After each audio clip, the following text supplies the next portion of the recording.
to introduce Kat, who you guys all have just met here. She has an awesome vendors and managers 101 training, which we've asked her to kind of mush together for us since we're kind of a diverse audience here. She's been working with Brad St. Pierre, who is the manager of the Tanana Valley Farmers Market, which is the longest running market in the state. So she is, they've been working together for this presentation. So may I introduce Kat again. Spend a little time talking about this, especially as we wait to see the poll and if people are, skip the question or say thinking about it. There you go. The reason I'm asking if you listen to Tent Talk is because we've been talking about COVID-19 for 3 episodes in a row now. So we've got the listeners skip some of this, but if we don't, looks like maybe we don't, then we're going to talk about how strange things are right now. So that's manager around it right now. You can't pretend that it's not going on. So people are going to be confused if you don't talk about it. So you're going to need to talk about it when you're doing your messaging for your markets, when you're talking to potential vendors, talking to potential site owners. You have to talk about team. Because people commented on the last photo and our comments that you used to take photos like that down right now, this is a photo that actually wasn't taken at the one market that we had this month, but we used it to publicize that because you clearly could see that the tents were farther apart and there weren't many people on the ground. It was from a small kind of a startup market. But if you look at this, social distancing on the federal level, I believe, and certainly on our state level, I'm going to guess most states from what I've been watching, we get a lot of input from our followers at Farmers Market Pros. We talk to a lot of vendors from all over. Social distancing typically is not required for people that are in the same household. If you see these people with small children or if you couples together, actually people with little kids, but couples, and saying you've got to get 6 feet apart. And what I was hearing was a person say, I sleep with him. We live in the same house. Why to separate? My answer was, you do what you want at home. You get 6 feet apart at my market. But the San Diego Police Department was out there and they said, take that down a notch. If they're in the same household, they don't have to socially distance. The problem is that creates an optic that nobody else knows what's happening. And they look at the crowd that you've got and they look at couples standing next to other and they say they can't control their crowd. Those folks are not social distancing. So you want to be really careful with photos when it comes to operating a market. Understand there's a lot of anxiety out there and some are going to be really excited you're open and some really angry that you're open. So you keep that in mind. Are we done polling or not? We have 47% have voted, and I feel like that's pretty good response rate. Yeah. All right. End the poll and then share out the results. Yeah. Okay. And so yeah, Brad's asking, are you all asking one household to come shop? So we did. And then we didn't, because the SDPD had said that we didn't have to. And back to, oh yes, we're asking for just one person to come shop. And we're going to be consistent about it this weekend when we open again. We have finally point where we're going to have to do market 19 farms on 2 blocks versus 180 that we usually have on a 6-block footprint. So those 19 farmers mean that we can put a lot of space in between farms. And we're sort of a test case this week. If our market goes well, there's a good chance we can keep operating moderated markets, maybe add a few grocery items. But right now, it's farms only. It's at a minimum of 15 feet between tents. It's one from a because we have maintained massive social distancing. And so I will talk a little bit about some things that I wouldn't. We had a bunch of Tent Talk listeners because I want to repeat myself, but talking a lot about COVID-19 and how you deal with new markets, how you deal with talking to new vendors, deal with talking to old vendors, how you let folks know, will you be back, will you not be back, will you ever be back? Because what we're seeing in a lot of cities now, at least in California, is that the market are only allowed to open modified form, almost always with just farmers, sometimes potential groceries. Almost everybody is taking out prepared food. The counter says that we can do prepared food if it's only done for takeout, eat on site, but the city is not. The city is determined that it's only going to be farmers. And LA just switched to that program after a bit of a deal where a celebrity took a picture of one market that looked close together. Who knows if it was the angle, who knows if they really weren't in control of their market, but that's gone the other way, and they're down to just farmers. And I don't know if, have y'all heard anything? Brad, maybe you can help us on what your state is saying about markets. Are they going to be farm only? Are they going to be able to operate as full markets? Well, currently there is no state recommendation for farmers markets.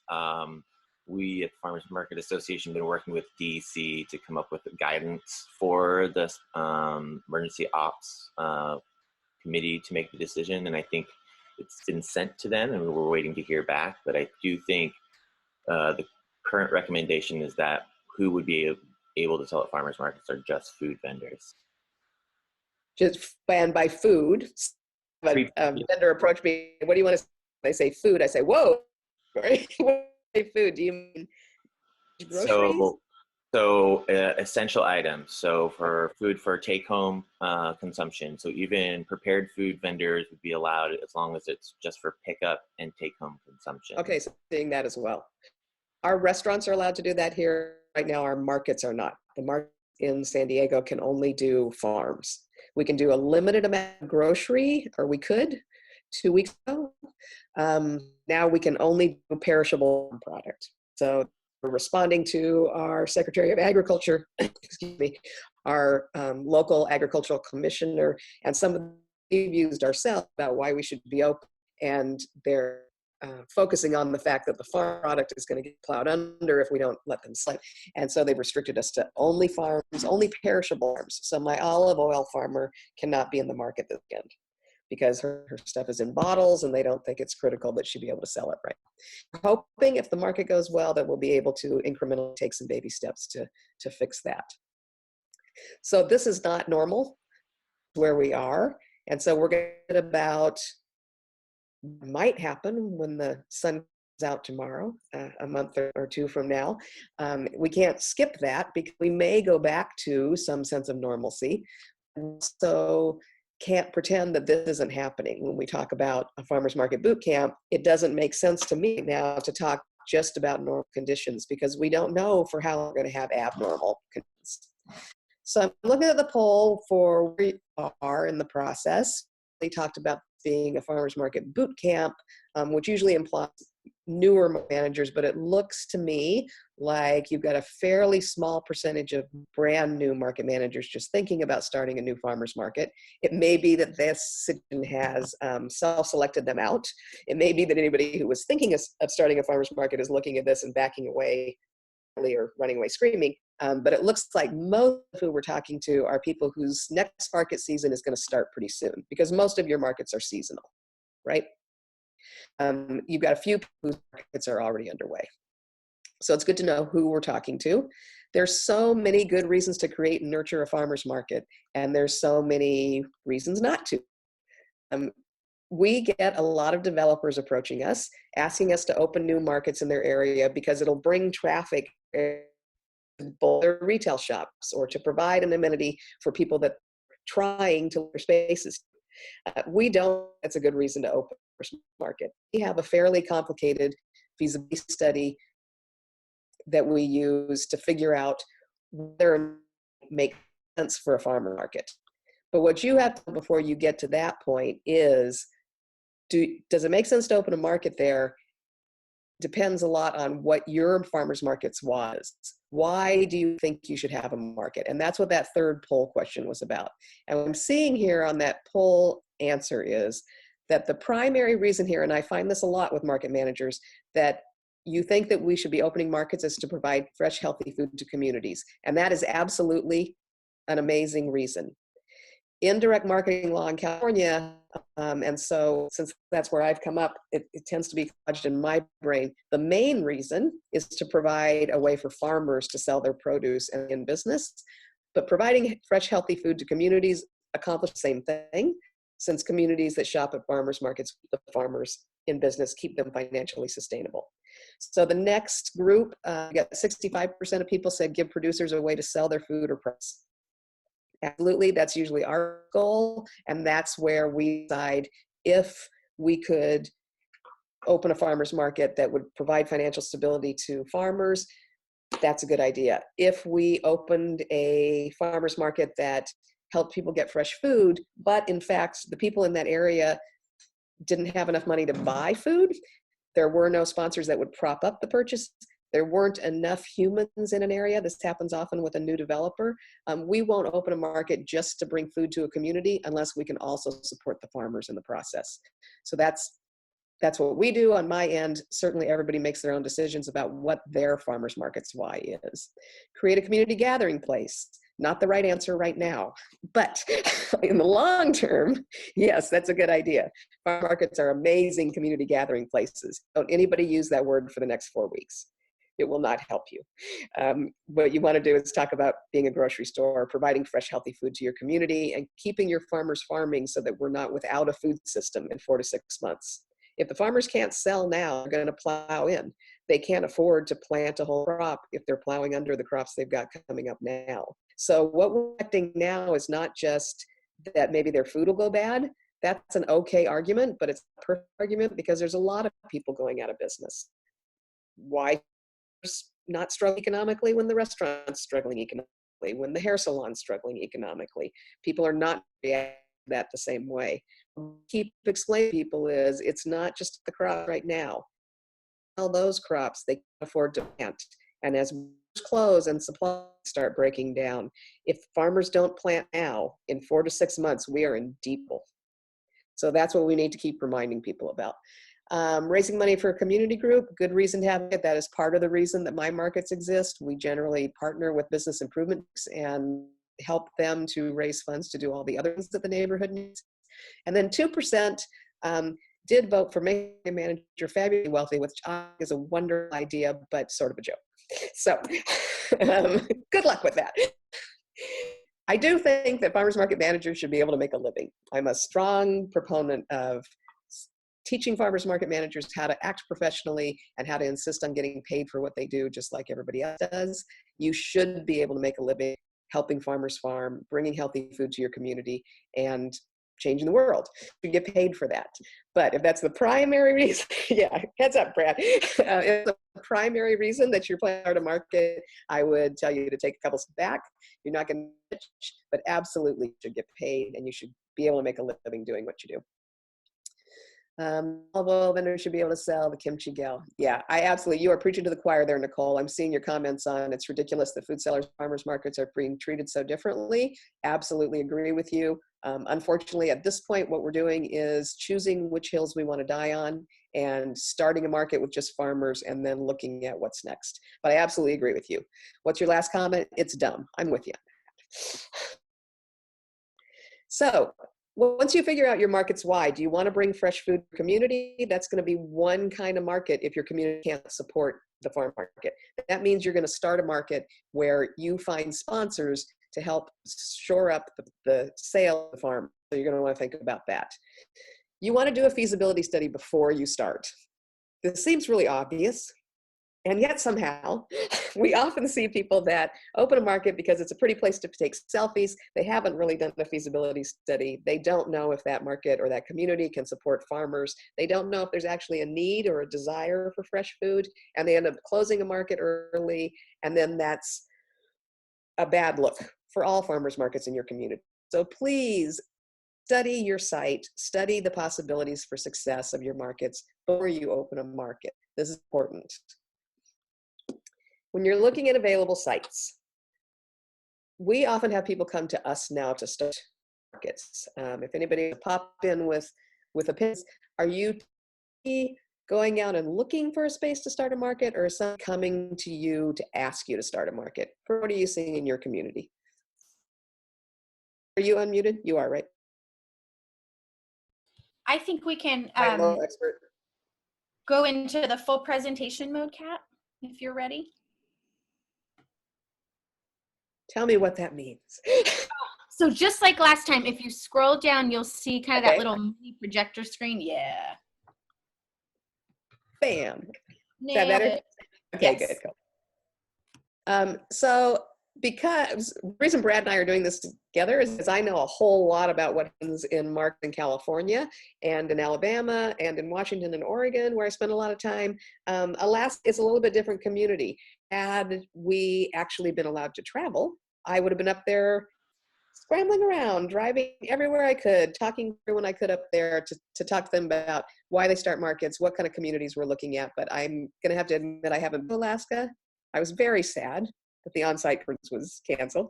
But I'm going to rely on Brad. Brad, do you see mostly people coming to you to start a market as a site owner or developer or a city? Or do you more see people that want food and you're going out and looking for a place to start a market?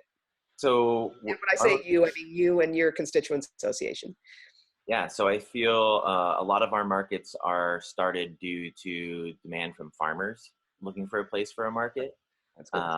I know that there's definitely some that have begun due to the community's support for local food and the desire to have more access to local food.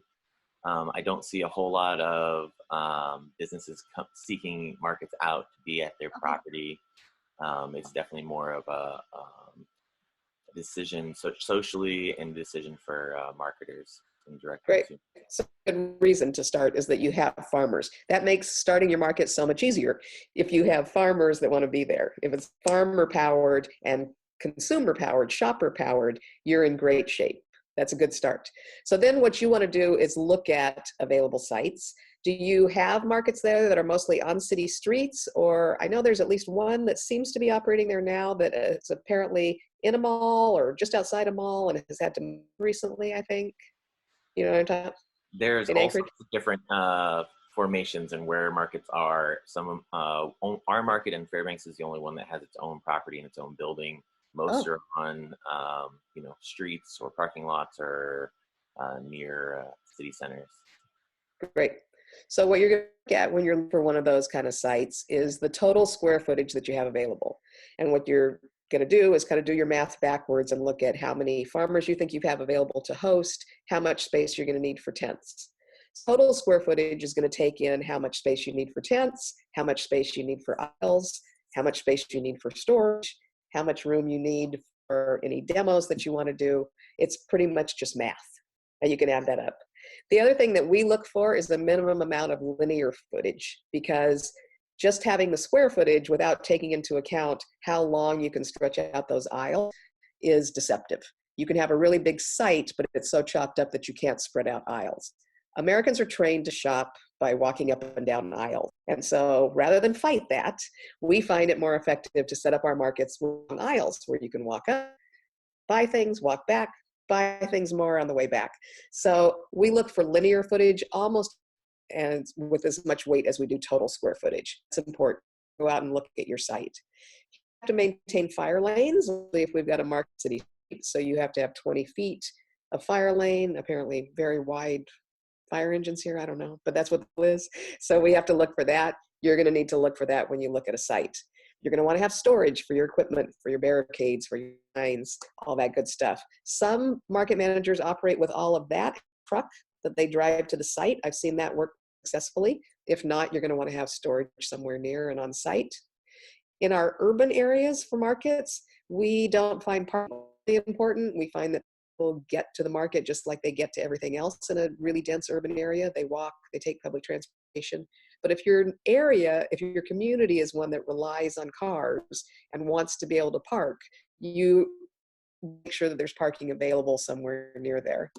And then I think one of the biggest feasibility issues in looking for the appropriate site to start a market is the neighbors.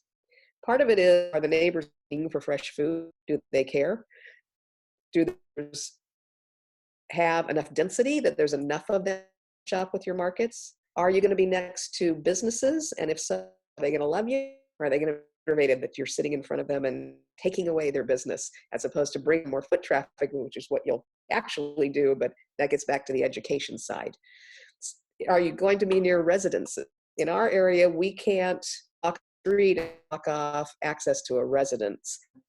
Fairly sure that most cities are in that position. You can't block a residence driveway week after week, year, or even for a 4-month period market season. So we have to look for areas on our streets that don't impede residential driveways. We can block some business driveways if we get the permit of the business owner. Others we have to loop with barricades. So they're all going to want to take into effect looking at an available site. Brad, are you seeing situations where you need to rent to a landlord for your site? We do see different people paying for their locations, but I think a lot of markets have been very fortunate to have community organizations or donated spaces as well. Good to know. We're mostly these streets here, so we have permit costs, but we don't necessarily have rent. I do see a lot of markets in some areas where they have to rent, and you, again, that's math. You've got to look at how much you're going to be able to charge for booth rent, how many you're going to have amortize that over, and what you'll be able to do to pay that rent. You don't want to get into a situation where you can't. This gallery, so that, oh yes, so that I get to my arrows, yay. I'll figure this Zoom thing out yet, probably by the end of this conference. You are benefiting the next conference down the road. You're doing great, Kat. Thanks. Question from the group, wondering if any states are allowing at this time vegetable transplant sales with produce so customers can plant a home garden. Lots of them are. City of San Diego for tomorrow, not. I think that's going to be a case that we can make. City of San Diego has, I don't know, a florist that's on the city council or what, but and be adamant that we not sell flowers market tomorrow. We think flowers are nourishing in terms of edible flowers, and we think flowers are critical to mental health in a time like this. We fought that one, but again, not the hill we're going to die on this week, and we'll get back to that. Those farmers, they are very definitely growing perishable things. Those flowers aren't going to be good soon, but especially vegetable transplants and that kind of growing thing makes so much sense right now when people are looking at victory gardens and ways to keep getting nutritional food to them when the stores are not so much. Vegetable, we don't grow seeds, but we do have vendors that do vegetable transplants, potted edibles. And by edibles, I don't mean that kind of edible. I mean tomatoes, peppers, that thing. But they're not going to be in our market tomorrow. It's so varied from state to state. We have a private group in the Farmers Market Pros community and talking to managers from all over the country, and the random requirements that cities and counties are coming up with in terms of limiting markets are so confusing to me. I'm usually pretty good at figuring out what the motivation is for a rule, and then that gives me a way to counter it. But what we're coming up with on this is just really, really random. It's very, very hard to discern. But yeah, seedlings and things would be a logical thing to be at farmers markets right now. So the next thing you need to look at in terms of feasibility and figuring out your site is an important part of this, because like in the restaurant business, like in any retail business, your site is going to be a big part of your overall basis on what you can project as income and what you are going to end up paying, whether it's in permits or rent. So the next thing you've got to figure out in your whole feasibility study is what's your budget and who's paying the bills. So are you working from grants? Do you have a sponsor? Uh-oh, that slide should not be in this presentation. There we go. So when you're looking at budgets, a little copy and paste action there. When you're looking at budgets, you need to know where the money's coming from, and then you start looking at what it's going to cost you on a long-term basis, but right up front, what it's going to cost you in development costs. It costs a lot of money to start a market in most areas. Depending on the size, of course, it's going to vary, but there's a lot of things that happen before you ever have income from space rent, before you're really in a position to acquire heavy duty sponsors. They want to see the market operating before you get to that. So you need to figure out who's going to pay for your development costs. You're going to have a lot of, okay, as of last summer, we couldn't offer SNAP at our farmers markets due to not having sufficient produce available. Gotcha. It starts fruit trees. Okay, so this is kind of SNAP thing. I think you've actually got a session coming up on that, so I'm not going to dig into that too deeply, but yeah, and it sounds like you're getting good answers. So development costs include things like going out and finding the site, negotiating with that landlord, staff time to recruit vendors, to establish your rules, to go through applications, to get out and visit other markets and see what kind of needs there are. Vendor recruitment is a really time-consuming thing, and it usually takes a little while. It'll take a matter of months before your market starts, since you have to recruit people that then put seeds in the ground. So it's not something that you can decide to do a week before you start a market. You've got to spend some time nurturing, finding farmers and producers that can come in and that it makes sense. You're going to need to purchase equipment most likely. On most sites, you're going to have barricades. You may have to have a hand wash or wear wash system set up by your markets depending on your health department rules. You're going to need insurance. I did see that you have Chris Van Leeuwen speaking. I think he's tomorrow. He is going to scare you. It's really good to not have him as an opening talk. We did that last year at Intensive Farmers Market Pros Conference. It's very frightening. We actually started out with an employment lawyer who explained all the ways you could get in trouble by hiring people, either as a vendor or a market manager. And then we followed up with Chris on all the ways that your business could be killed off by having the wrong insurance. And by the end of that first day, everybody just wanted to become a surfer, stop managing markets, get out of business for themselves. They were over it. Chris is scary, but he's really, really smart. And he's going to tell you a lot about what you need to do in terms of insurance. It's a cost. It adds up into your development cost. Your permits and then your marketing are your next biggest things. So Brad, what kind of permits do we have to look at when we're starting a farmer's market in Alaska? Well, it varies depending on what type of vendors you are or what type of vendors you're looking to have, or if you're doing taste testing. So we do a chef at the market at our market. We need a temporary food service permit to be able to do that. A lot of our costs, obviously a business license for the city and for the state. Yeah, the insurance are a big cost. I think it's really an important thing as you're thinking about starting or making a market, is this financial sustainability. I mean, it costs to do business. Right. It's not just camping. We know it's intense, but it's not camping. It's actually a business. And while there's a much lower barrier to entry typically than for a brick and mortar business, as we tell people in Vendor 101, it's not without cost.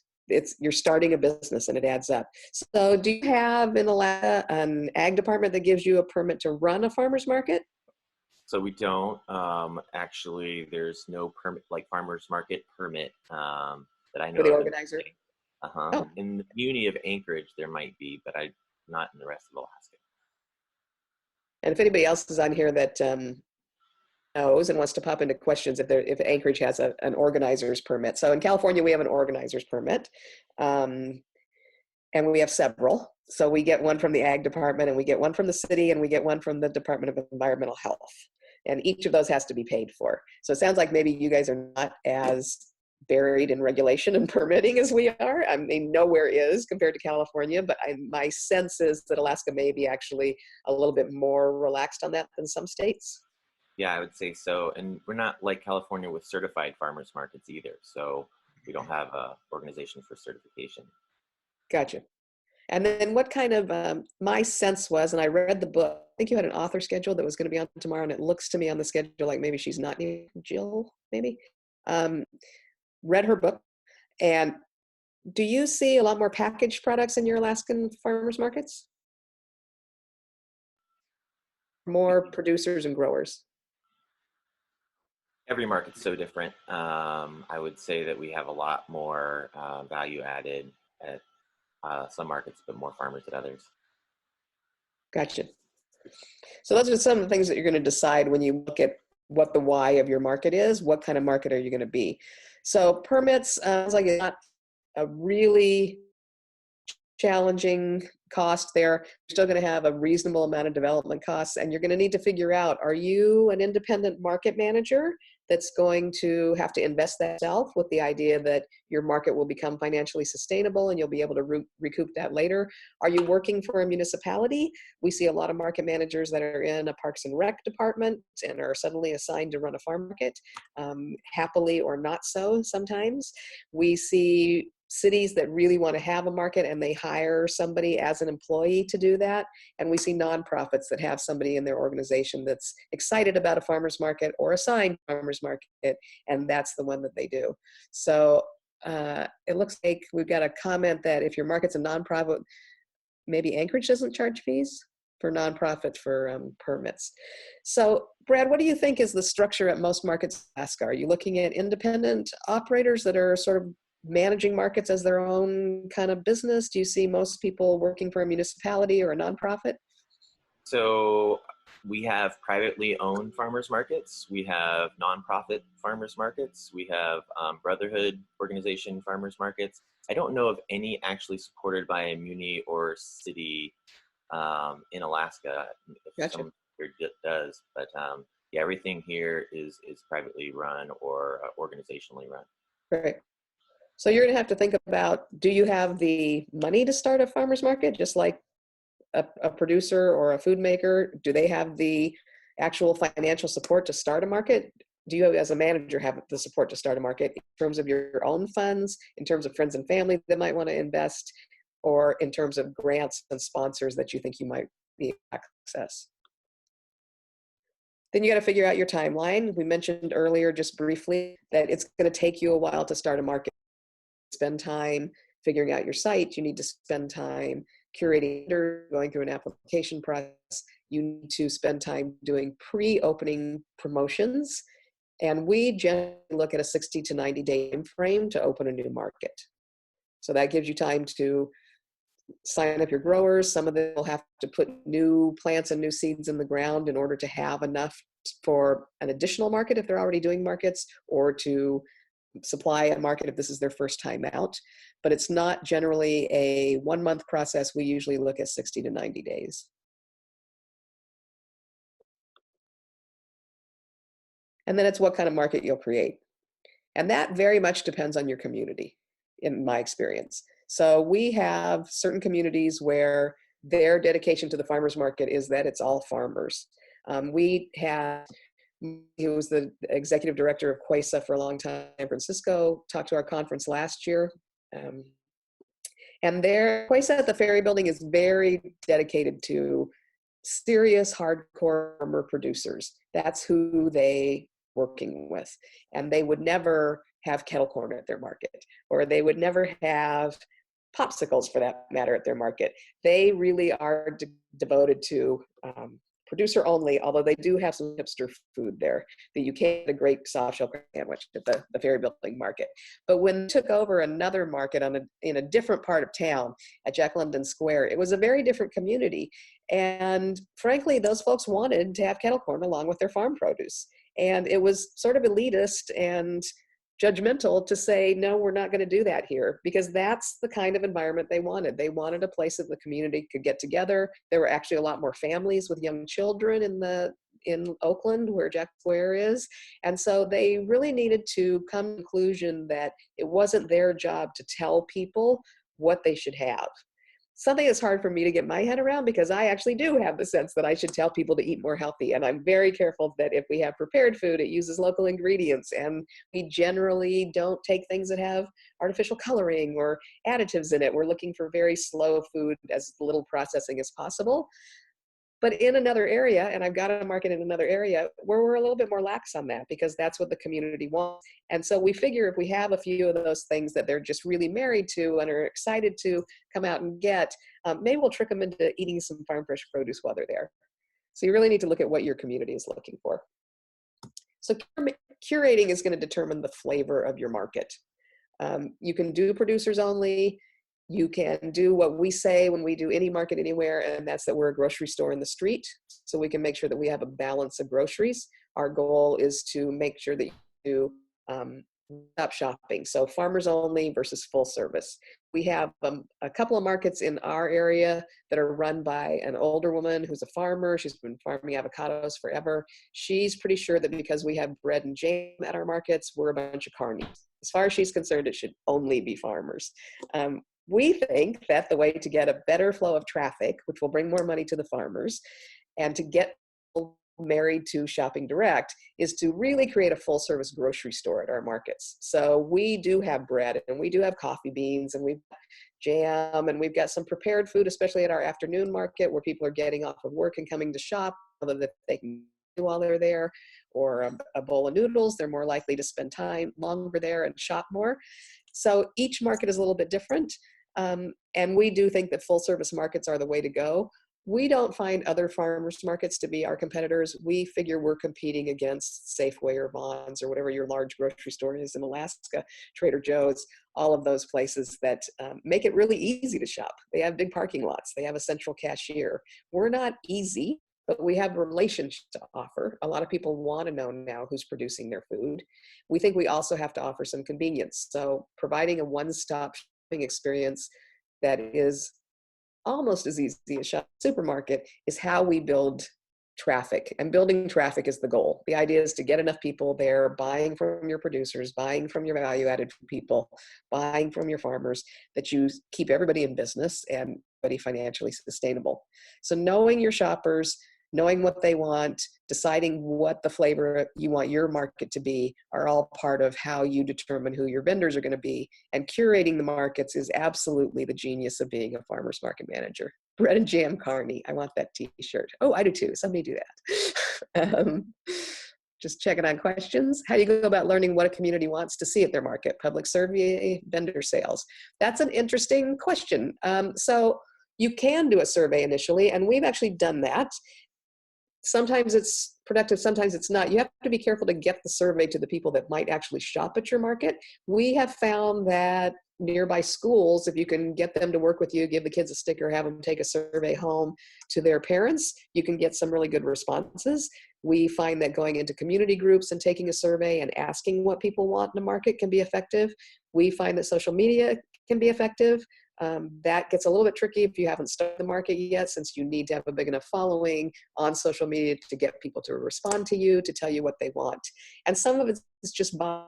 We usually have somebody that we're working with in a community, whether it's a improvement district or a nonprofit, but somebody that has residences in that area that can tell us a little bit about who it is that lives there and what kind of things they want.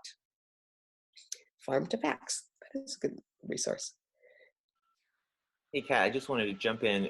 We're going to Please take a do. 5-minute break at 11, give everybody a little chance to get Okay, away. cool. Stand up. And on my clock, it's almost 12. I have to tell you that I got completely confused on the time change. And I was thinking that, I don't know what I was thinking.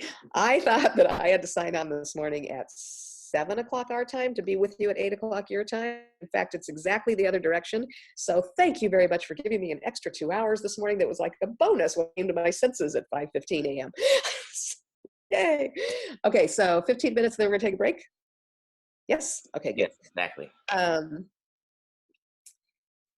Okay, so, oh, Sarah says I did too. Thank goodness, not just me who's a moron. That's well, not a moron. Not just me who's confused by time changes. Oh, Chris Quinlan did too. Okay, he's in Canada, so we're all confused about what time it is anywhere on the planet. The other thing that you want to look at is whether you're going to have a real exclusive market or synchronicity between the market vendors as well as the community. So that same market manager that thinks we're carnies also believes that if you have a tomato farmer at your market, that's the only tomato farmer that should be at your market. I'm definitely not in agreement on that. So what I think to do is look at balance, and we'll get to that a little bit down the line. But what we really look at when curating a farmer's market is developing synchronicity. So if we have a couple of great bread vendors, we know that that's going to help us sell jam or nut butters. And if we have a tomato farmer and they're across from a sea salt vendor with infused sea salts, we know that both of those products are going to sell better. And we know that Americans are frankly conditioned to expect a lot of choice. Reading the book that I did, Food System in Alaska, I think maybe it's not as extreme there as it is in some other areas, but we typically, as Americans, are used to being able to go into a supermarket and have a whole aisle full of cereals to choose from, or olive oils to choose from, or jam brands to choose from. And so you're going to attract more shoppers if you have choices. Nobody wants to feel like they're being pushed to buy a product. They want to make a choice. You have to balance that against how many of each thing you're going to have, because you want so many yums or so many tomatoes that makes money. And again, we'll talk about that a little bit more. I think it's another couple steps down of balance. Providing a wide variety of products is playing to us where we live. We're all trained now to expect a lot of choice. Pretending that we're not is going to help you get a larger traffic count in your market. Exclusivity, I don't think works all that well. I think just like you go to an area that has a lot of restaurants, because that's where you go to eat at a restaurant, you go to a market that has a lot of farmers, a lot of vendors, because that's where you go to find the food that you want. So I'm not a big believer in exclusivity. If anybody is and wants to pop on there and tell me why, open to discussion, but that's what my thought is. So application process, and I'm gonna, some of this is what I think is good best practices, and some of it really is what's accepted in your community. So I talk to market managers from all over the country who think we're incredibly stupid to not have an application fee. But we have 44 weekly markets in our county, and none of them charges an application fee. So we haven't yet gone out and said, that's what we need to do. If these markets are shut down for months and months, it may be a whole new world out there if we have to start the market from scratch. So we may be considering that again. But Brad, what's the kind of, I'm going to look at this one question, and then maybe Brad, if you can tell us kind of, do you have a sense from your association members of what the standard application process is? Do they charge a fee? Do they take new applications every year, or are they ongoing, kind of grandfathered in? Let's look at this question. I've sold honey. I'll talk a little bit about our farmers market. Okay, cool. Our market, it's a limited fee, $20 membership fee for our association. Okay. I think a lot of markets don't have high fees for applications, or don't actually have application fees. Okay. Our market association, we have fees for markets. That was another thing I didn't bring up earlier, was membership for the state association. Oh, okay. Markets. And what sort of cost are you looking at for state association membership? Should we do a commercial for the state association here, right? Yeah, sure. So it's a sliding scale for the state association. If you're a small market, or it's your first year, we're giving folks a free first year. And then depending on if you go up to 100 vendors or higher, the price goes higher. So it's really correlated to the We're size. talking 1,000 or 100? I think the upper end is 800, and the bottom end is I think 25 for 5 or less. Is that right? And I will tell you that, yeah, join today. Let's do a good commercial here while we're on. I will tell you, a state association that is well run and organized and where people work together can be invaluable. And it's never more invaluable than in a time like this when we're in trouble. That's exactly what I was about to say. Trying to close. So when we're going through the whole process of, the state said we were great, the county said no, county said we could only have 10 people, the governor said we were an essential part of the food service system, we were able to draw on our state association, California Alliance of Farmers Markets, and get a lot of people involved in that discussion. We were able to look at people from all over the state that might have ins with state legislators and with the who knows who it is in the governor's office that gets along with some county office. So being able to draw on that resource to get the word out, to do cooperative promotions, to back each other up, especially in a time that's crazy like it is right now, where you're trying to sort of fight for your market's life. Being a member of your local association can really save your market's life. So yeah, and the there for a good concentration of information too in one place, not making all those managers go out to their own and figure out what's going on. Right. The state association really gives the markets that tool to go to this one location and find out what's going on in markets across the state. So yeah, it just makes it simpler. Barbara says, I've sold honey products, and chicken eggs at Anchorage farmers markets. I guess you guys can all see these chats. I don't have to read them to you, but to know that you think it's a bad idea. Not all honey is the same. There's no good reason to put it to one honey seller or two honey sellers. I owned a coffee house when Starbucks was just rolling out. That's how old I am. So a lot of independent houses were really freaked out about Starbucks rolling into town. They considered them competition. They put coffee houses up on every corner. They would surround every independent. But what was actually happening was Starbucks was teaching people that you had to pay a good, fair, or perhaps exorbitant price for a good cup of coffee. And it benefited every coffee house owner. There is no doubt about it when you look at it in the long run. If one honey vendor at a farmer's market, you're going to get the people that are already excited about honey. If you have 40 vendors, it's very obvious to everybody that they should be excited about honey, that apparently honey's a thing, that honey's everywhere, and they should be learning. So it helps you have editors. It helps you have people in your own county doing the same things. It helps you to have more markets in your neighborhood. We find that markets are real territorial sometimes, market managers, and will get upset if another market opens in their city or in their little chunk of the county. I don't think so. I think the more markets, the better. If we have a lot of markets, people get used to the idea that markets are a viable option for groceries. If we only have them once in a while, which makes us really inconvenient, they're going to stick to shopping at grocery stores. So I'm a big believer in rising tide floating all boats, and that if you get a lot of people doing good things together, people will be attracted and everyone will benefit. Customer surveys helps to have an active Facebook page so customers can tell the market managers what they want to see and buy. That for sure on a long-term basis is a good thing. And there's a little bit of balance there in terms of if I've got somebody telling me that they want to have cotton candy, I'm going to have to gently explain to them that we don't do the farmer's market. But absolutely listening to what your customers want should make a difference in how you structure your market. Are we going off now or at 11? How about we do it now, and then we'll get back here at 11. Let's do it now and then back to that application process. So everybody take a break, do that same stretch, do a little bio action, and we'll meet you back here. Thank you, Kat. Thank you.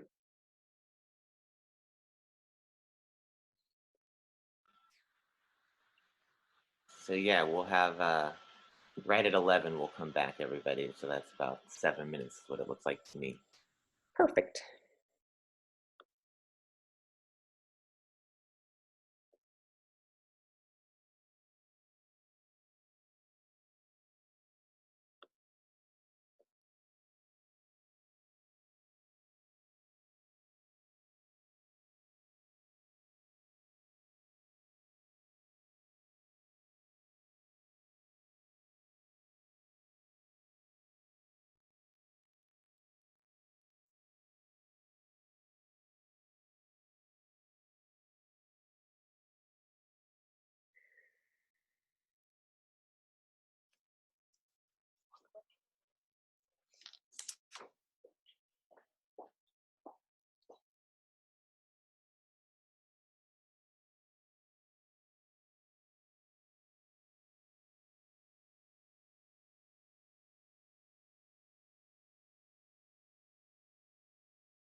Okay, everybody.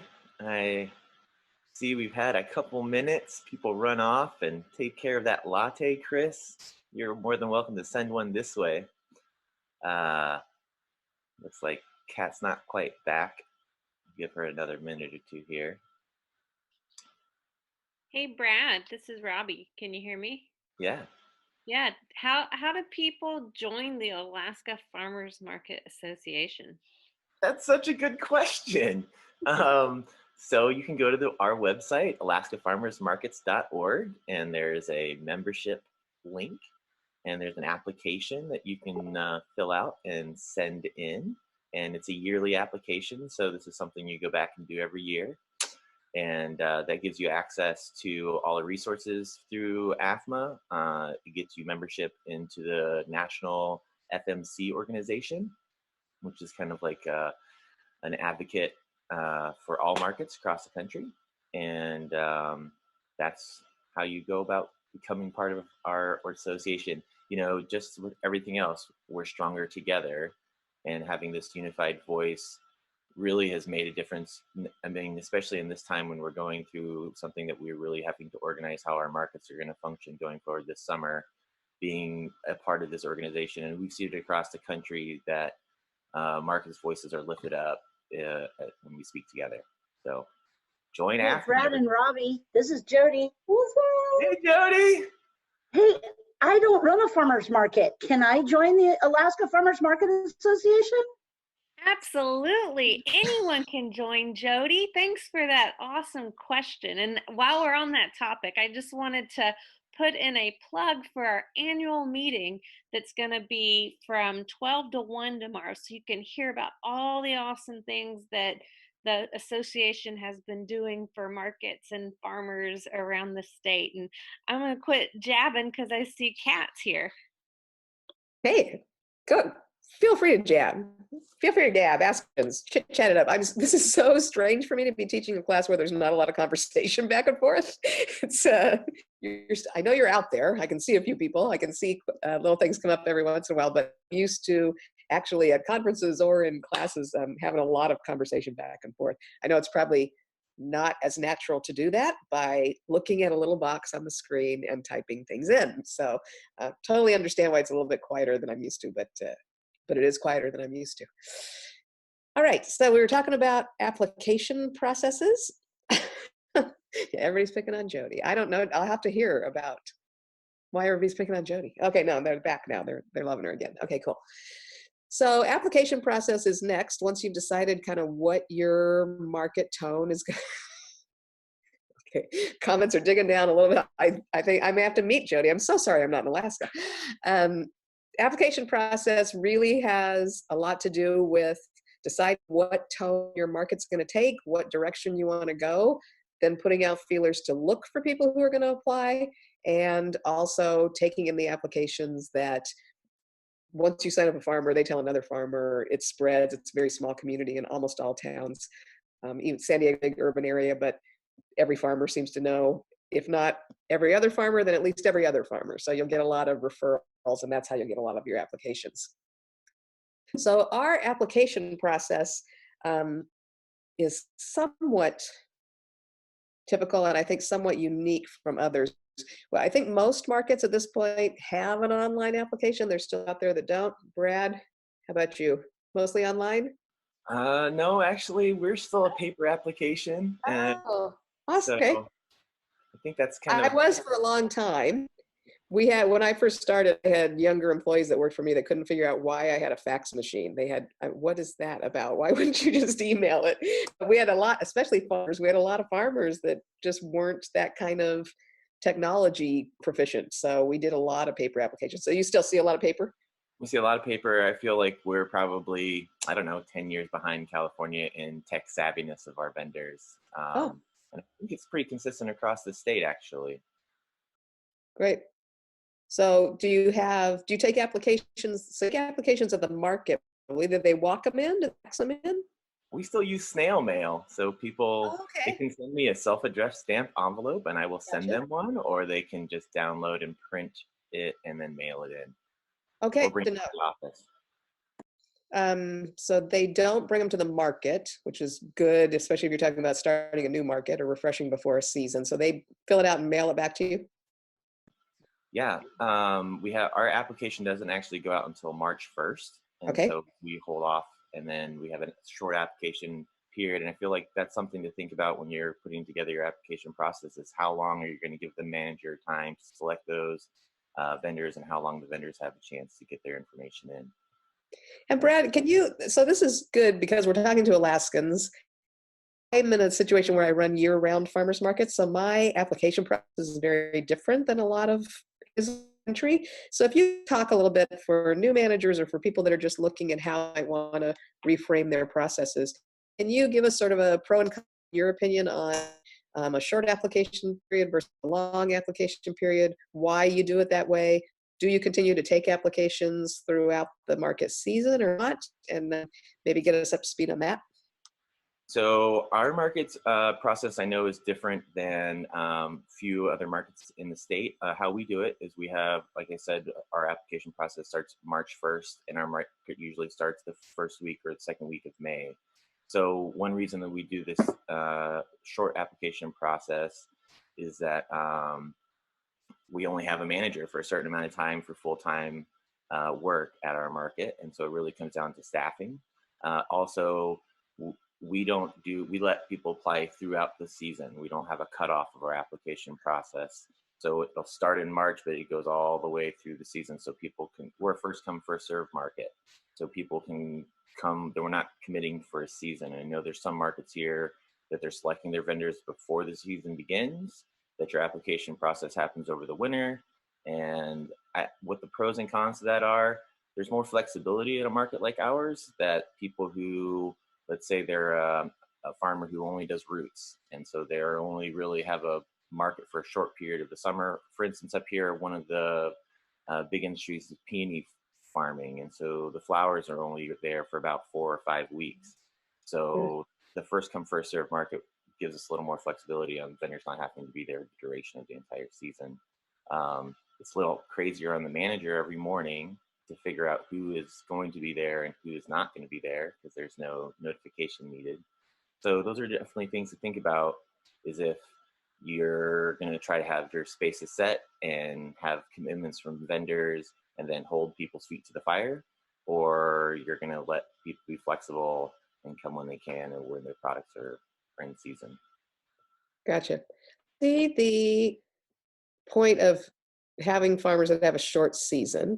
We're pretty hardcore about attendance once you're in our market, because we find that customers are frustrated if they get attached to a certain farmer and then the farmer just disappears.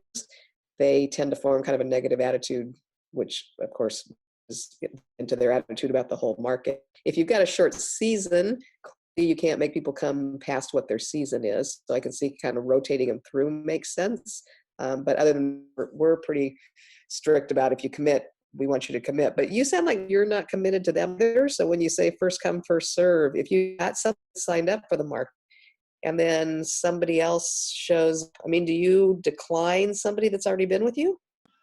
So we're first come, first serve, and we have a no compete policy. So we don't have a no compete, or we don't have a no compete policy. So anybody, all the farmers can bring whatever they're growing. I'm not telling one farmer he can be the broccoli vendor, or the other vendor he can't. As long as you are in good standing with our farmers market and you have insurance and a business license, any day that the farmers market is open through the season, you can come, as long as you've been approved for that season as a member. And, okay, gotcha.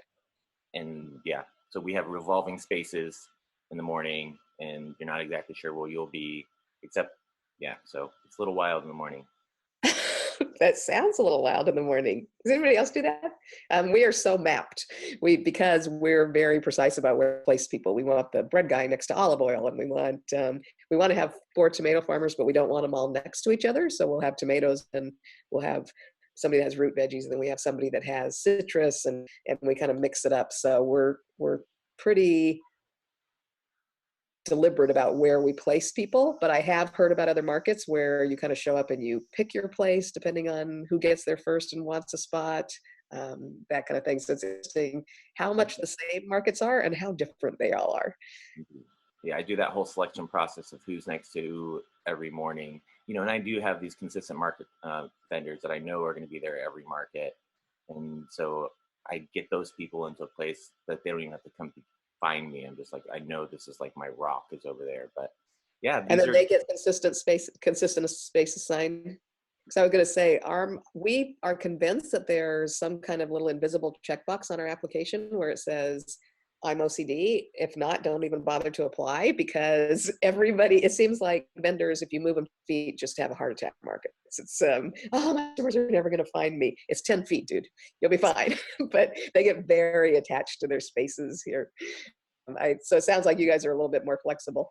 It says, so we got a couple of things coming up here. One is we should push MarketWorks, and we should get Brad signed up for that so that he can do things online. So marketworks.com. Works with a U. You'll see it in your chat. I know that a lot of people are using that. Chris Quinlan's with us. That's an awesome system. Somebody was saying they have a hard time getting their vendors to respond to applications by the deadlines. I guess my response to that would be, well, if you don't get your application in, I guess you missed the market. But if you're short on vendors or producers, obviously, then that becomes just their problem, but your problem. So that's difficult. Have a hard time getting applications back, Brad? no, I actually have a lot. We end up having hundreds of applications, and I'm just selecting down to the ones that are of market value, of quality, and of the type of products we want to see at our market. Gotcha. So, yeah. We end up with about 125 to 140 members every year. And on a Saturday. And then how many spaces at the market? And on a Saturday, we'll have upwards, like on busy Saturday, I'll have 100 vendors. Okay, so a lot. Mm-hmm. And not that many people are rotating? I mean, do you typically have 100? Well, no. I would say it from one Saturday to the next, I'll have 100, and the next Saturday I'll have 80. Okay. But of who those vendors are will change. Mostly our large farms, they're our staples. They're here all the time. Our hot food vendors, those are selected. And very competitive spaces to be a prepared food vendor at our market. So those are there every market, all the time, same locations.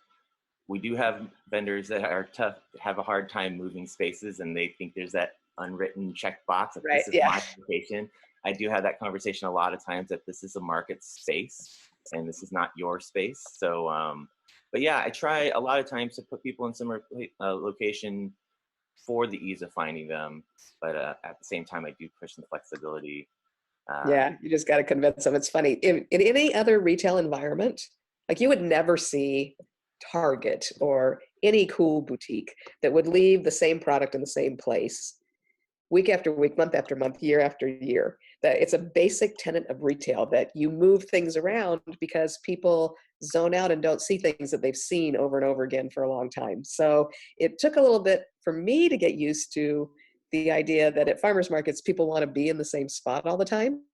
Not actually the most beneficial thing in a retail situation. So we've an infrastructure issue, or we actually had to move large market 1 block south, and we're talking 6 blocks, moving it all 1 block south.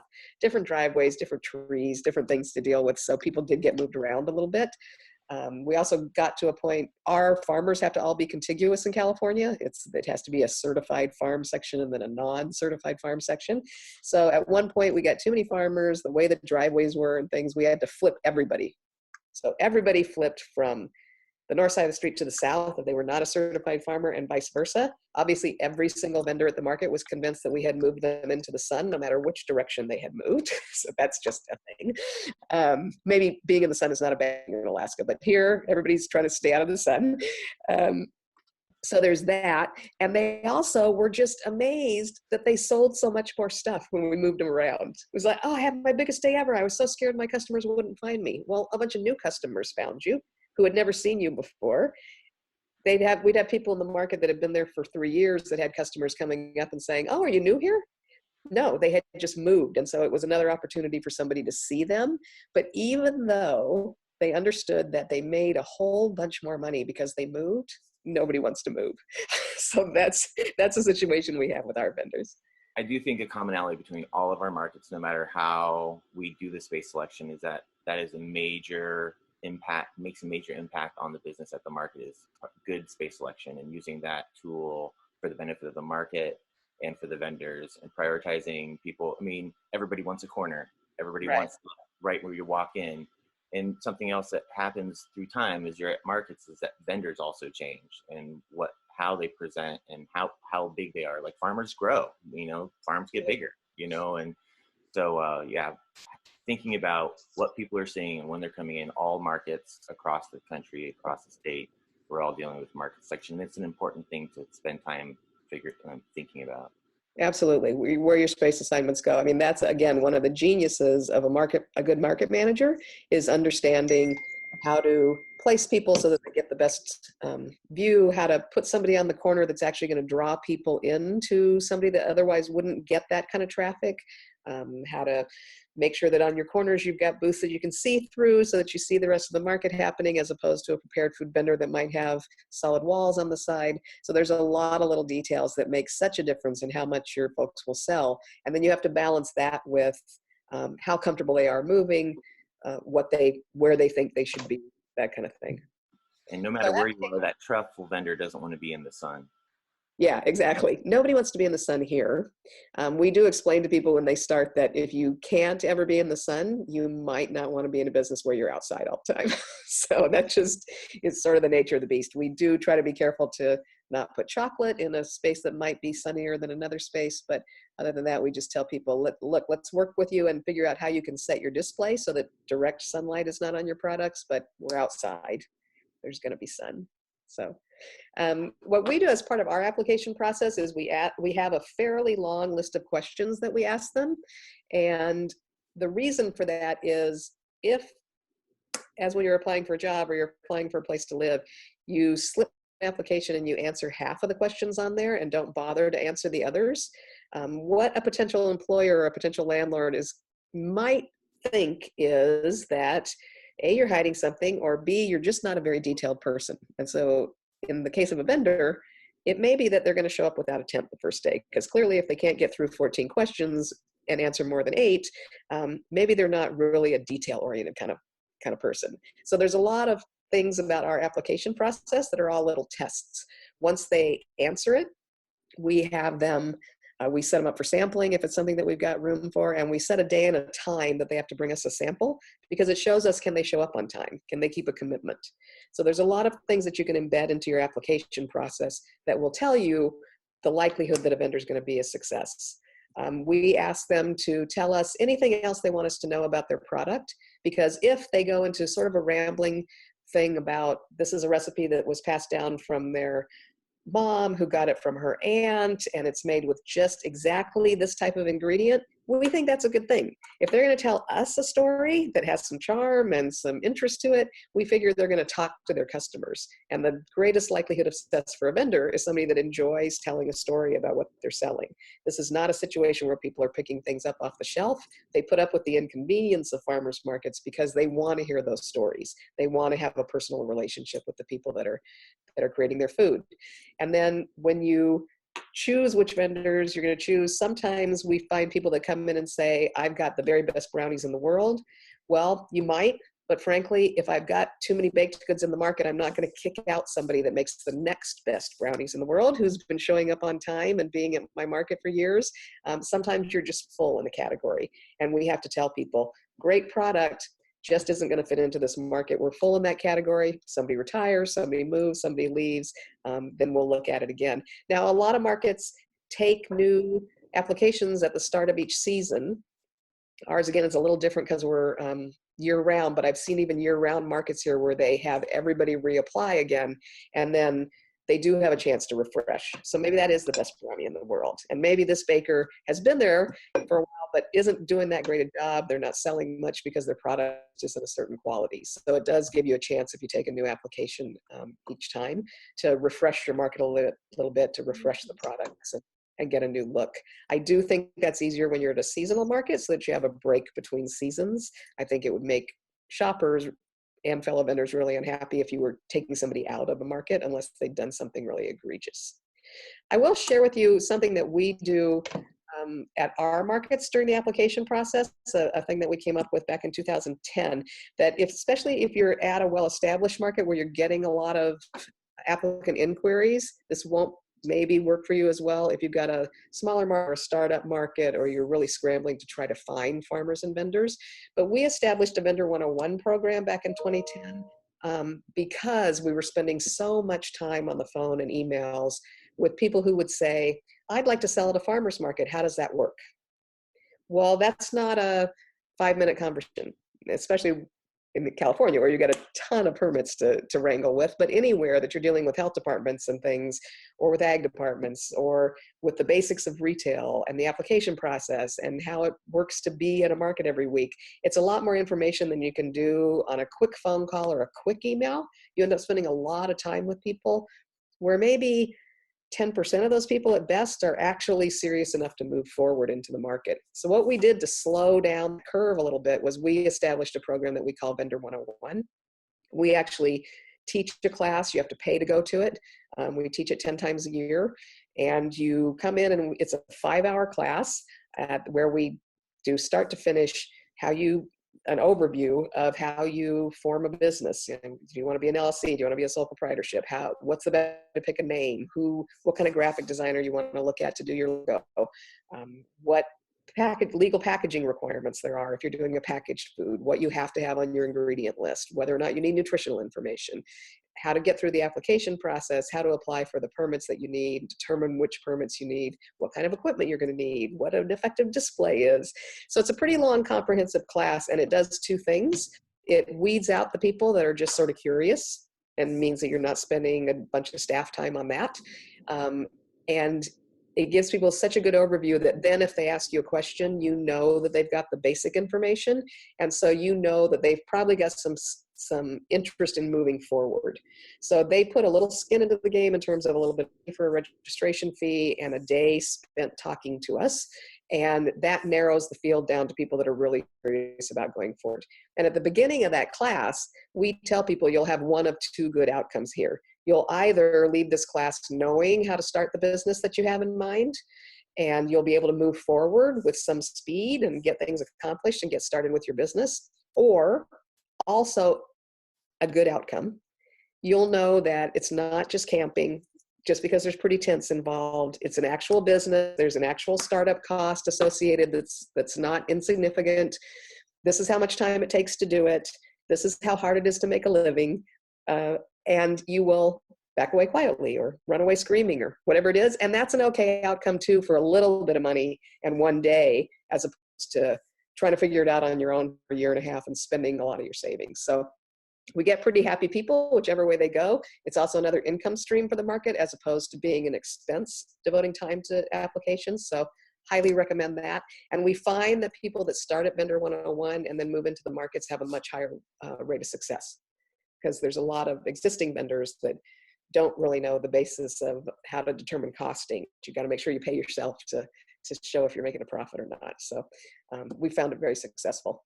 Somebody says, how much do you charge for the class? Here in San Diego, we charge $145. We started in 2010 charging, I think, $85, and it's gradually gone up.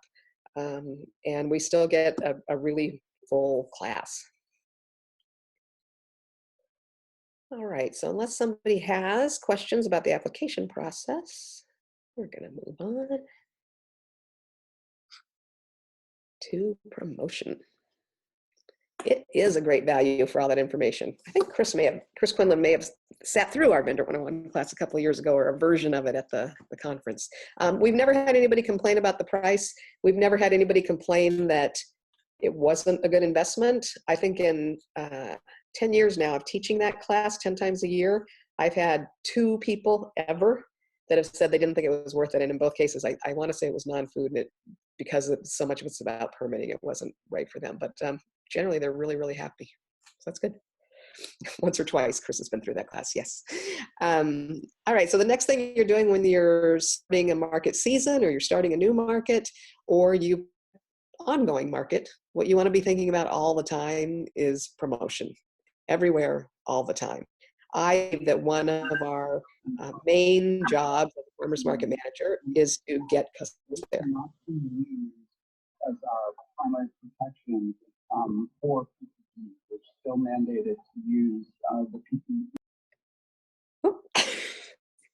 All right. So everybody else hearing that too? It's Yes, just me sorry, I hearing had me. to Okay, mute good. somebody. Okay, cool. So market managers are definitely in charge of getting people to the market. Best way to do that is to work in a synchronized system with your vendors where you're tagging each other. But I think one of our basic jobs is getting people there. So we sort of present to people that being at a farmer's market is a little bit like being in a mall rather than starting your own freestanding brick and mortar business. You pay a little more to be in a mall because there are shoppers that are delivered to your door by somebody else. Doing your own promotion is certainly something we encourage.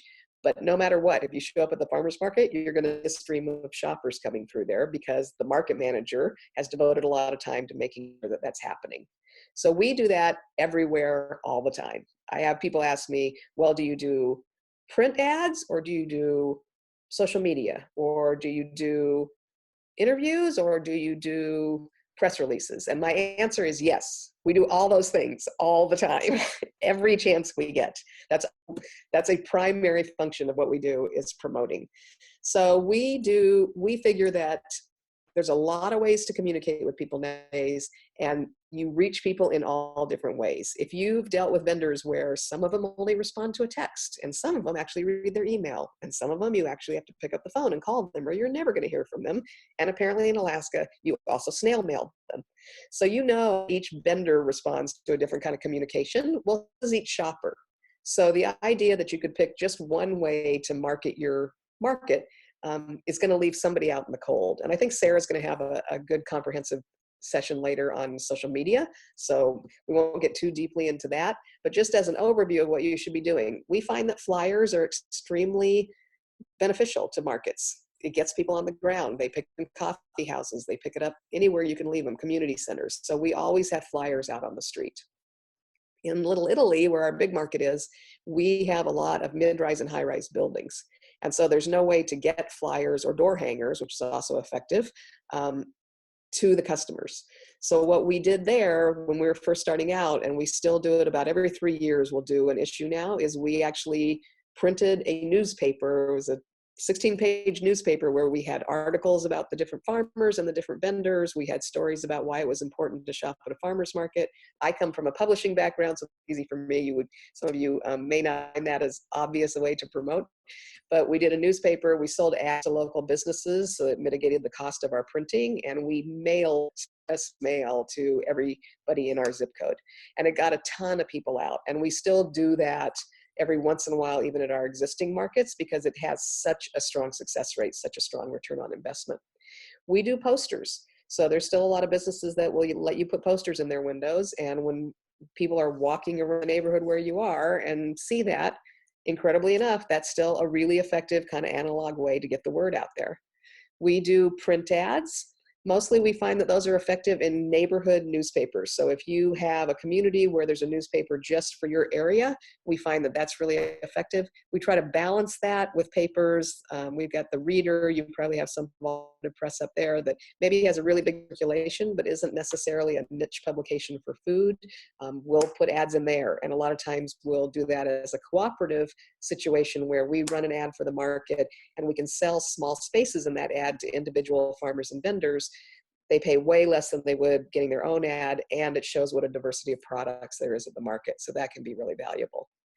The idea is to get multiple impressions. So when you're doing a lot of different ads, posters, print advertisement, logos and things on social media, you're going to get bored with seeing the same artwork and the same tone, same palette in all of your stuff. You're just saying, I'm tired of looking at that picture that I used on the flyer. I'm going to use something completely different in a completely different mood on my poster. I'm going to recommend that you don't do that. So they have all kinds of studies out there. It takes the average human 7 impressions of the same thing before they register it. I'm going to guess that that's increasing right now because the level of content that we have coming at us now with all the different ways to get content is increasing. Our attention span is getting shorter. That's easily proven. So the more impressions you can do of exactly the same tone, exactly the same message, a recognizable logo, the same palette, the more successful you're going to be with all of your marketing materials. So I strongly recommend picking that tone, not changing it much. If you're going to change it, if you need a refresh, morph it. Don't make a huge jump from one color palette to another. Take a transition period to get from one spot to the other. So strongly recommend that in terms of your marketing. We do a lot of social media. If you've got customers that are snail mailing you applications, my question from my Alaska co-host here would be, how much do you think social media makes a difference where you are? Well, it's really interesting this last year, or last 2 seasons, we've had the Alaska Grown program and then Alaska Farmers Market did surveys at markets across the state. And in our market, actually, Facebook is where people want to get the most information. They want to get their information from Facebook about our market. What's going on there? It's the form of media that people are using the most. So despite the fact that our vendors aren't necessarily the most technically savvy, our customers seem to be. So, yeah. And even with our vendors, we times will come into having at least some kind of presence on social media. Some of the younger members have. Oh, Kat, we're losing you a little bit. Got a little bit of a lag. Let's see if it'll reset on its own.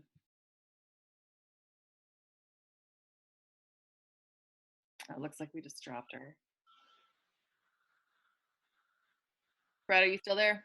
Yeah, I'm still here. And you know, I also, it's interesting that Facebook is where people want to get most of their information about our market, or that's where they get most of their information about our market, because most people found our market or heard about our market through word of mouth. So there's both sides, and they both are functional. But what Kat's saying about being on different platforms and having people get different impressions.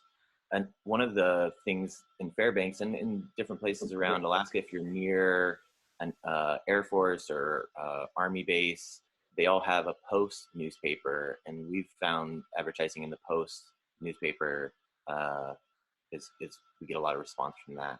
So yeah, it's awesome. I find special interest kind of niche publications. If you have an edible there, if you have a neighborhood thing, school newspapers and yearbooks are really effective, we find. Anything you can do to get out there, there is nothing that you can do that puts you in the public eye that is a bad idea, in my opinion.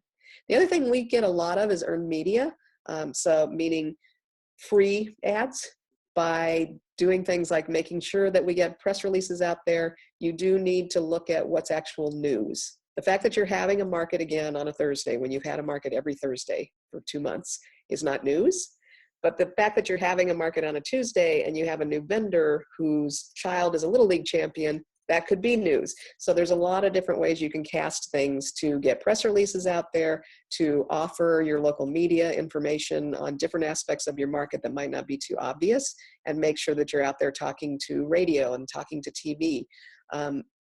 The other thing that we've done that's gotten us a tremendous amount of press is been willing to respond very quickly to any inquiry that comes from any form of press. Almost everybody that contacts you, whether they're writing for a newspaper or a magazine, or they're getting ready for a radio broadcast, or they're planning on a TV segment, folks in media work at the last minute. They work on deadline. They've always got 15 minutes to finish filing that story.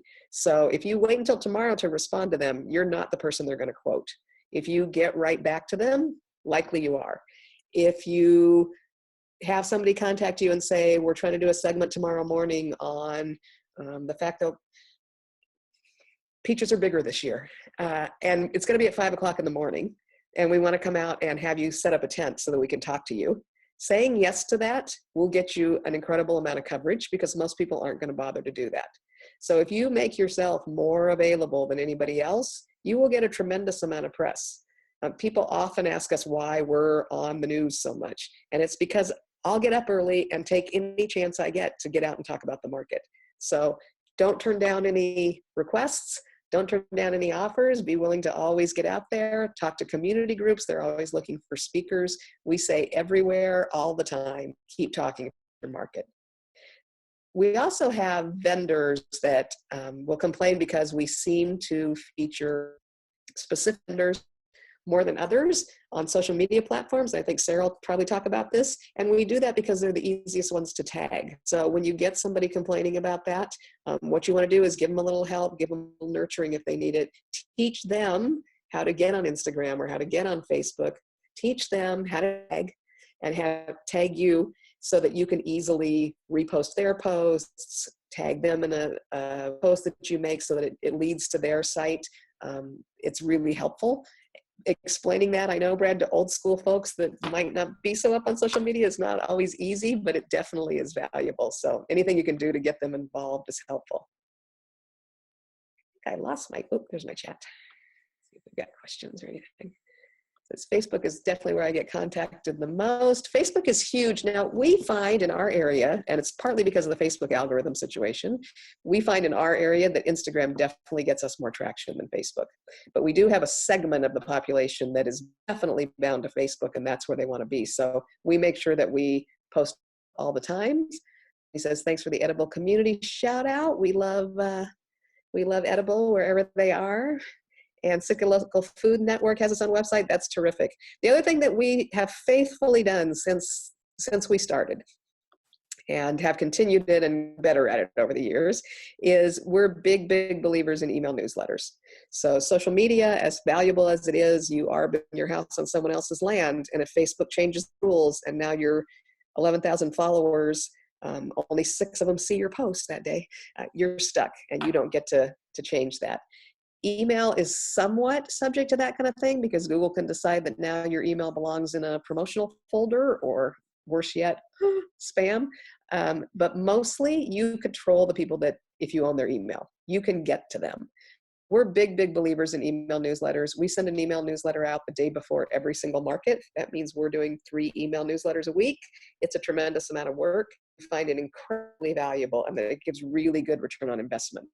We have people show up either looking at their phones or clutching a printed out version of our email newsletter and asking where the specific vendors or farmers are that we've mentioned and where they can get such and such that's in the recipe link that we included in the email newsletter. So MailChimp is your friend. If you can get oriented to email newsletters, there's some good classes and easy tutorials out there. I strongly recommend an email newsletter for every single market that you have. People just read it. Former journalist, so it helps knowing the deadline structure. Yeah, so local newspapers an afternoon cycle as opposed to the morning paper, absolutely. And if you're a former journalist, Charles, I'm going to guess, because I am too, that you know that every journalist is always working on a 15-minute deadline because we all wait till the last minute, or we want to get that breaking news. That's what it is. We don't just wait till the last minute. Facebook, Instagram, Twitter, that's good. You're doing everything. Contacted by email, be sure to CC the competition. Yeah, with a lot of newspapers, they've had such small newsrooms anymore. They've lost so many people that they're trying to do too many things at once. And so if you can write a press release in journalistic style, a lot of times they'll just rip and read it and put it directly in the paper without having to do many alterations. Absolutely true. They're all busy. They don't have the bandwidth. If you can make it easier for them, they will help you. Keep your comments in the chat box. Yeah. So that's promotion, I think is a big difference about whether you have a successful market or not. There's a lot going on in the world, and the more you do to bring yourself to the forefront, the better you're going to do. I think I just lost my chat box. So as you got a continuing market, what you're going to need to work on, and I've lost my chat box here somewhere along the line. You hover along the bottom. Do you see the chat? I don't have my dashboard anymore. I'm not sure what I did here. Move your cursor to the bottom of your screen and I've gone full screen. You know what? Maybe I can do escape. Oop. Did that make my presentation bad? if you Can't see your presentation. Let's try that. All right. I'm going to do this for a little bit and then I'll go back to a smaller screen and play with it. But what you need to do on a continuing market, once you've got it set up, once you've gone through the applications, when you've got the promotion going on, is nurture, control, rinse, and repeat. So it's a fine balance between nurturing your vendors and power. You guys talking to me? Yep. Are you showing the PowerPoint right now? I am showing full screen on this presentation now. Okay, I do not see a PowerPoint. Oh, you don't? Okay. Let me go back to here and try this again. Maybe selecting the share screen at the bottom of it. Yeah, sometimes you can go full screen in PowerPoint, but you have to share it. Okay, sorry, team. There you go, no worries. I knew we were following a thread somewhere. We were so good for a while. I knew what was going on. Okay, I've got you, and I've got this little guy should be the share. No, you know what I don't have is on Zoom. I don't have the little dashboard that says share, mute, all that good stuff. I'm not sure where I've lost it. Let's see if I can find it. Let's see here. So I can.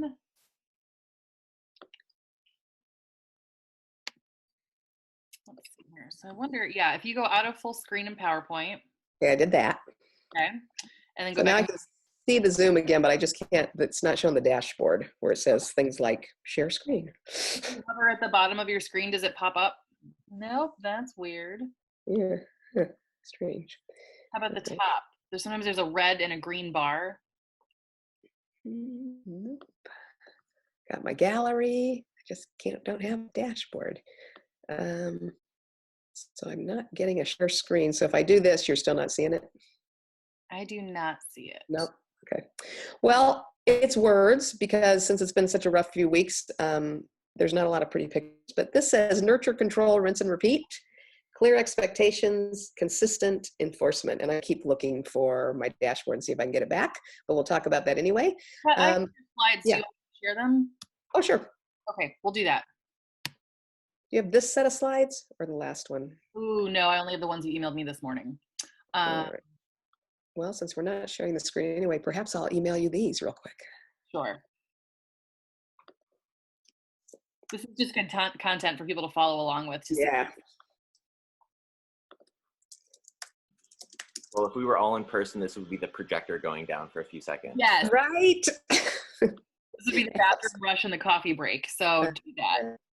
There you go. Okay. I am emailing this to you right now. Okay. I'm doing well, knowing what was going on until just recently. You're nailing it. You got this. I wonder why I'm not seeing a dashboard, but I found a thing for Zoom that says always show meeting controls, so I think I'm back to. There you go.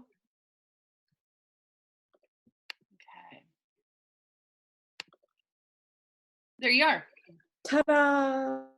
I'm going to be so good at Zoom after this. I should be paying you. All right. So once you've got a market ongoing, the idea is to both nurture your vendor, control what's happening. So you've got to make sure that they meet the health department rules. It sounds like you're not quite as regulated as us as far as ag department rules and that kind of thing, but you need to make sure that they're doing what they need to do to make it a successful market. I'm going to try hitting this and hopefully this doesn't all go away. Is that better? And that you're doing what you need to do to make it a successful market. So a lot of that comes down to clear expectations and consistent enforcement. You can come up with almost any set of rules you want, as long as you're really clear about what you expect people to do and that you enforce those rules the same for everybody that you deal with. And I know it's really, really tempting to have that one farmer that grows something that nobody else grows that you really need at your market and kind of let him get away with more. Let him get away with setting up a little bit later. Maybe let him get away with bringing enough inventory, letting him call out sick more often without insisting he show up when it's raining or the weather's rough. If you only enforce the rules for some people, you will have a hard time enforcing the rules for anybody. So consistent enforcement of whatever rules you establish are really important. We are very, very clear what we expect of you as a vendor. We have a set of top 10 that you have to comply with there. And we're really serious about enforcing that with everybody.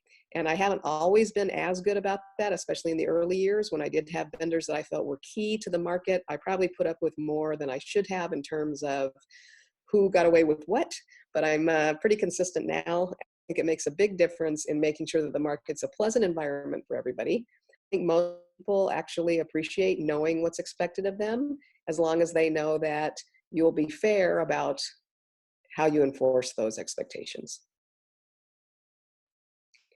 So Brad and anybody that wants to answer in terms of questions, do you have a lot of rules at your market? Are you pretty structured? Are you more casual? Yeah, I feel at our market, we have a pretty developed policy manual, and I do think to have a healthy, vibrant market, there need to be really stringent rules that are, everybody's held to the same standard. And, you know, the longer our market's been around, we've been around since 1974. Oh, that's a long time. Our rule book just was thicker and thicker because we keep encountering things where we didn't think we needed to make rules around it. But the more things you can spell out in black and white and make it clear for people, the happier everybody is going to be. Yeah, so I would encourage, and if anybody in the AFMA organization wants a policy manual from the farmers market in Fairbanks, that we share all of those policies, and they're definitely important to have it written down. Absolutely. Yeah, and enforcing them equally, I think, especially at a market where we really do value farmers, they have a priority because we're a farmer's market. It doesn't mean treating individual vendors differently. And Right. Yeah, it's really important to just be consistent across all of the vendors. Yeah, I definitely believe that you'll save yourselves a lot of problems in the long run if you have that consistent set of rules. And as So hard what's as it is like- to know, sometimes it is the most important word to use as a farmer's market manager, the word no. Just say no. They're going to come back. You're going to say it again. Yeah, do it with a smile. Say no.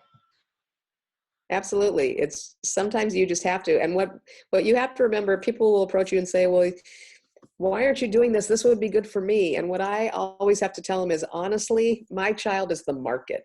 And I always have to make a decision for what's going to be best for the market as a whole. And sometimes it might not feel to you like that's the best thing for you as an individual, but trust me on this. If we make the market stronger and the market's busier, you as an individual are going to benefit. So if you're not on that corner when you want to be, because the farmer that's on that corner has a big, beautiful display and open sides and you can see through it to the market, you're going to be busier than you would be if you were on the corner with a sad booth that's not going to draw people in.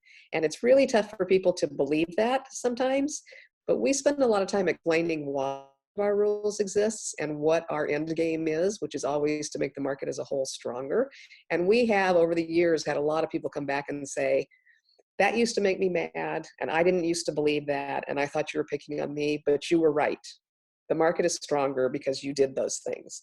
And so with the advantage of having some years into this now, I've found that if you provide the explanation, if you're upfront about what you expect, if you're consistent about what you do, most people will eventually come around and see the value of complying with your rules. As the market's grown, more rules I have, yeah, and that makes a great point. It's easier to be flexible with 5 vendors versus 20. That is true to an extent. I will say that you've got a better chance of growing from 5 to 20 if you have consistent rules that are oriented towards quality of your market and growing it. So that too.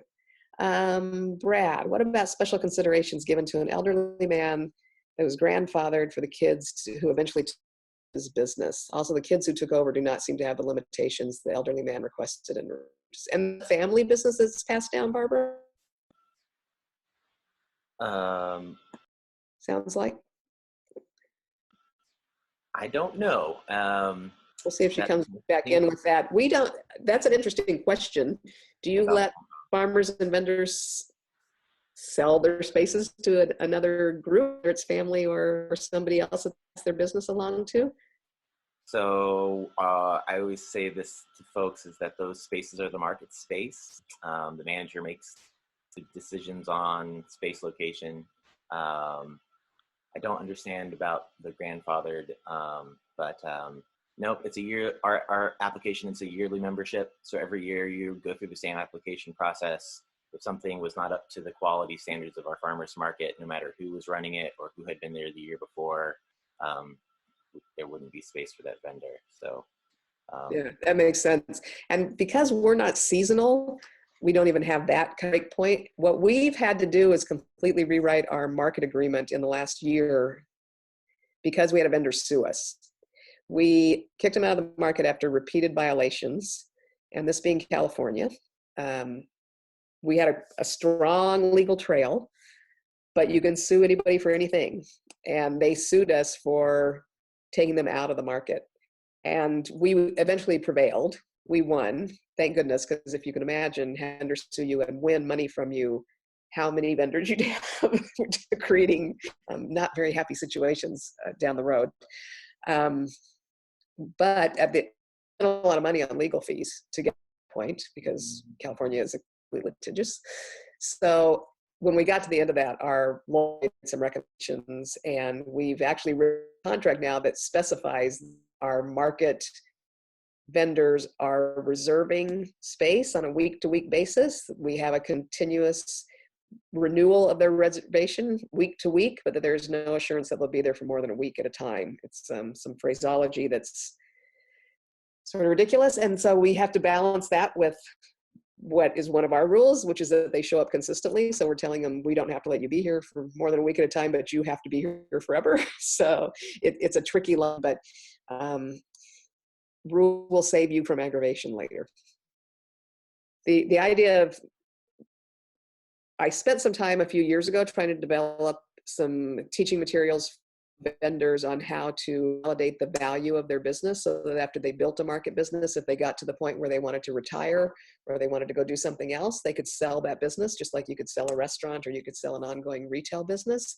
But I found that that gets really tricky because of exactly this kind of situation that she's talking about, where the people who took over aren't doing the same job, or what Brad was talking about, somebody who came in under somebody else's business isn't producing the same kind of quality. You can't sell the space because you don't know how that new vendor is going to conform to your rules and expectations, or how they're going to perform in the business. And if you let a vendor sell their business based on the idea that a reservation in a particular market, that puts everybody into a bad situation if it turns out that the market can't tolerate the new vendor's quality. So it's a tricky question. It's one we still keep trying to figure out, because we see vendors that have been building a business for 15 or 20 years, and we think there should be some way for them to recoup the value of all the time they spent to build that when they retire, as you can in many retail and restaurant kind of businesses. But we honestly haven't figured out the answer to that yet. So after all that, all the things that you have to do, all the feasibility studies, all the money it costs to do this, all the people you have to deal with on having fun or not having fun on a given day, and all the rules that you have to set up and confirm. Who wants to be a market manager? Raise your hand. I do. This is actually the most fun I've ever had. I've been a serial entrepreneur all my life. I was a food writer, and then I was a different kind of journalist, and then but still had some food in there. I was writing about businesses. I had a construction company that built restaurants. I had a restaurant consulting company. I owned a coffee house for quite a few years. You'll see there's a theme here. It's always around food. Had a magazine for independent restaurants. And then I got into and I would change careers about every 4 or 5 years. Once I figured it out, it was no fun anymore, and it was time to move on to the next thing. And I've been managing farmers markets now for 13 years, and nobody in my family can understand why I'm still doing it after all this time, just based on my lack of my attention deficit problems and wanting to change every few years. But I still love being a market manager. It's a new show every day that the curtain goes up. There are always new things to learn. There's so many different people and personalities that you deal with that you can do this for a really long time and enjoy it. And honestly, if you were tuned into the last presentation I did, I told you you're going to hear a lot from me this morning. I also think it's a world-changing thing. I think that we do really good work. I think we make big differences in people's lives, whether it's the producers, these very small businesses, or the customers. Climate, I think that we're doing an important thing, and I would strongly recommend market management as a career. And that's all I've got. So